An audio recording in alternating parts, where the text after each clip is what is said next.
Good morning, ladies and gentlemen. Welcome back to another episode here on European Confessions. The following story that you're going to be listening to, it comes from a translation of a message that one of our admin received, and the translation, it reads like this. Hello, Brother Nashi, how are you? Can you please post my own story as anonymous? I am a South African woman. I was one amongst the first ones to follow you on TikTok. I used to watch your videos from another channel here on TikTok.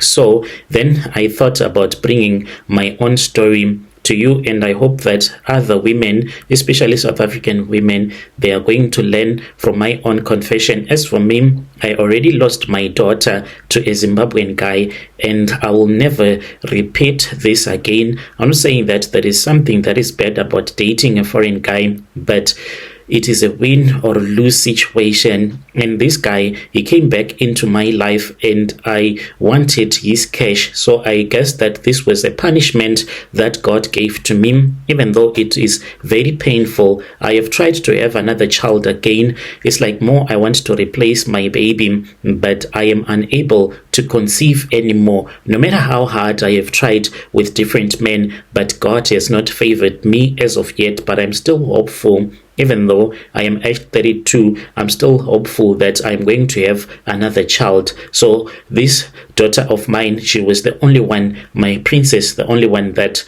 I had ever had. So what happened, Brother Nashi, was that I met this Zimbabwean man. He used to stay in our street. I never even checked up on him because he was broke, hungry, and poor. He came and he started staying in our community. I really do not remember when he came into our community and started staying in our location. But what I remember about him was that there was this other girl that used to stay in the next street. So this girl used to chow this guy's money, and he was just working in the construction. And even my mom used to feel sorry for him, and my mom will be like, this one is going to die here in South Africa.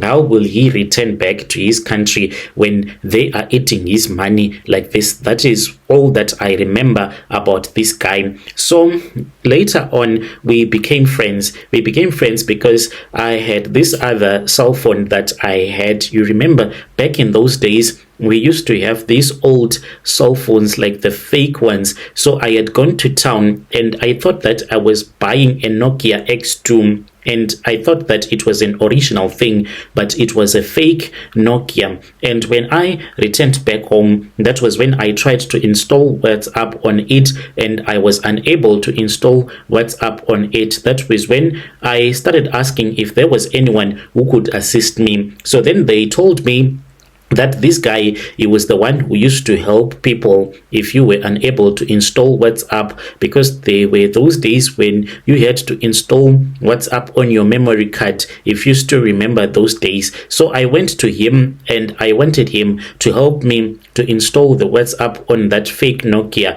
He then told me that he was going to put it in the memory card, in which I did not know how to do it. So then he assisted me and we started being friends. We would talk because he told me that he did not have a lot of friends on WhatsApp. So he was my go-to guy whenever I wanted a new WhatsApp, as well as when I wanted airtime. He would just give me the airtime. He proposed love to me and I was like, no, I am not in love with you, but if you want, I can help you so that you can date my friend. I knew that my friend will never say no as long as there is money.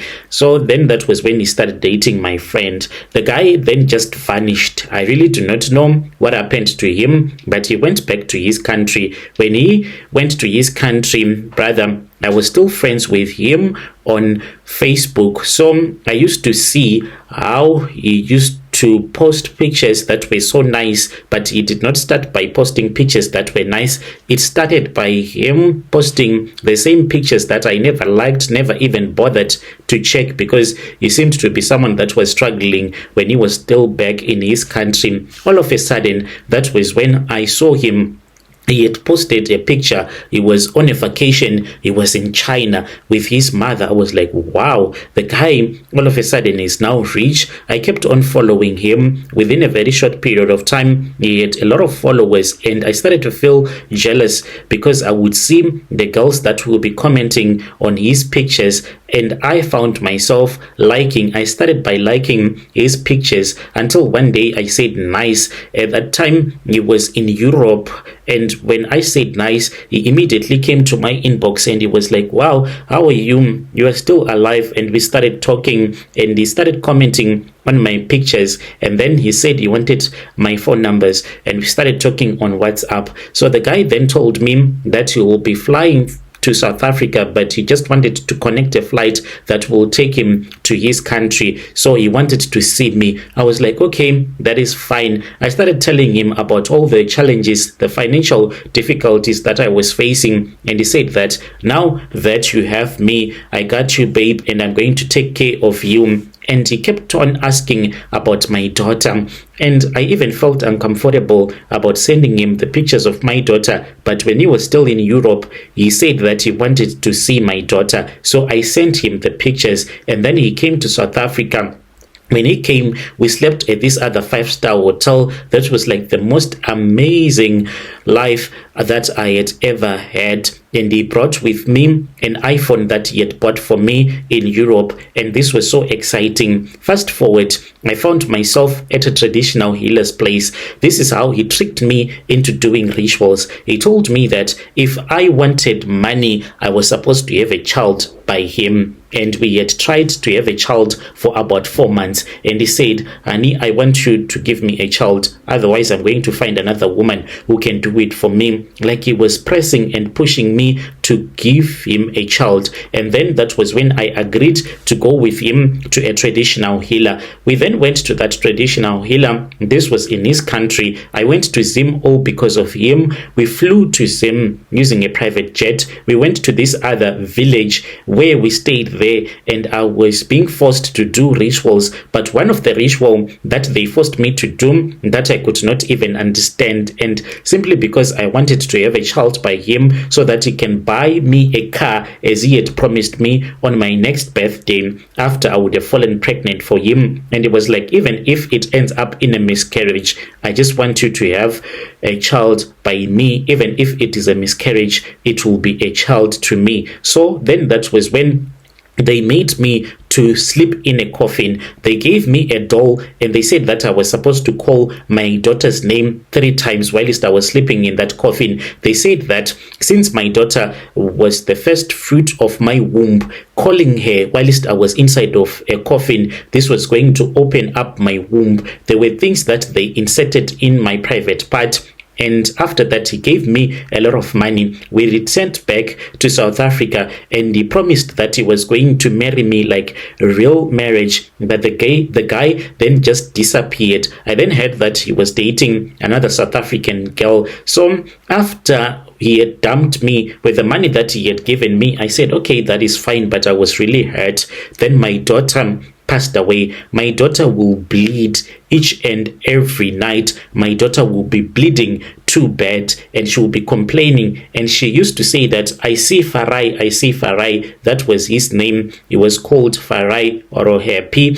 And my daughter would say that, I am seeing Happy. Happy is here. And I would say, where is he? No, he's not here. I thought that my daughter is just missing a stepdad, a future stepdad. But there were things that she was seeing. One day she just screamed while she was in a spare bedroom with my other cousin sister. And when we rushed there with my mom, we found her dead. That is what happened to me after I dated Farai from Zim. So I just want to warn other South African women, you might be dating your foreigner guy because of the money that he has, but you just need to be careful, my dear, because you do not know what the guy is thinking about. This guy, he tricked me into performing rituals thinking that I was going to be pregnant, but no, they took my daughter. I don't even know where this guy is right now.